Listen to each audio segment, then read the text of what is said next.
Imola 94. Obviously, you were a Ferrari driver at the time, but you'd had that testing accident, hadn't you, at Mugello? So you weren't actually racing that weekend.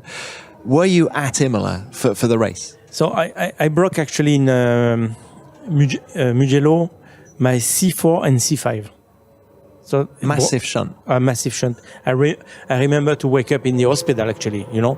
So it was something incredible. And thanks God, I was in one piece and I didn't have problems for the rest. But I had to miss 2 races, Aida and Imola. And when Barrichello had a massive shunt, you know. So everybody was already on the shock of this accident because I don't know if you remember the picture, but the car was really flying in the fans, and he had just his arm broken. That's it, you know. Then on Saturday, I was in Tosa, which is at the end of Tamburello. Then you have Tosa, which is the place where all the Ferrari fans go. So because I was not racing, I wanted to be on the middle with them, you know. And I watched the qualifying there. And then Ratzenberger has this accident just on my feet, you know. And I remember the noise of the car into the wall. Then we really understand he had a problem when you left the circuit. But it was still a time when nobody imagined you can die with a Formula One, you know. So when he died, it was, of course, a big shock and big problem for everyone. But I found a kind of from the media and the drivers, yeah, but you know, he drive for Simtech. Yeah, but the Simtech. Okay. When Ayrton died, I was on a pit wall with Jean Todt next to him, and it was just after a restart. So we see the shunt. Okay, we saw the car passing, and then after 2 laps, the shunt, or 1 lap, I don't remember exactly. Ayrton was one of the drivers where sometimes he was exaggerating the movement. I don't know if you remember in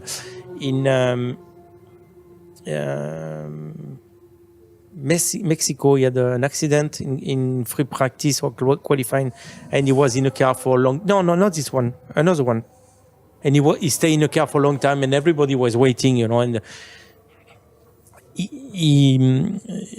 we took it as a dramatic accident, but not as dramatic because 2 years before, Gerhard had with a Ferrari went in the wall there.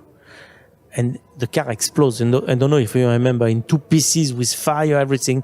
And Gerhard went out of the car with some bruise, but he has nothing, you know. So we didn't realize straight away, unless they take out the helmet and we saw the blood, and then we start to understand. And that was a nightmare. Nobody was living in a grandstand because it was all the time a link in between the hospital to say the condition of Ayrton, stable condition. We wait for the last one. We wait, and then when we heard about he passed away, nobody left. Everybody was there. It was very, very, very special weekend. Did you ever question whether you wanted to continue racing? No, but many times we try to have meetings with the driver, you know. We never end up with more than 3-4 drivers talking together. Then we had Monaco, and we had a meeting all together. And we really try to say, all of us, something to improve, especially the circuit. Because at the time, Max Mosley was reacting straight away without thinking about the engineer will like that or not. And Charlie, plus the drivers, we start to have a talk together. Then when we arrive here in Barcelona, we move the chicane.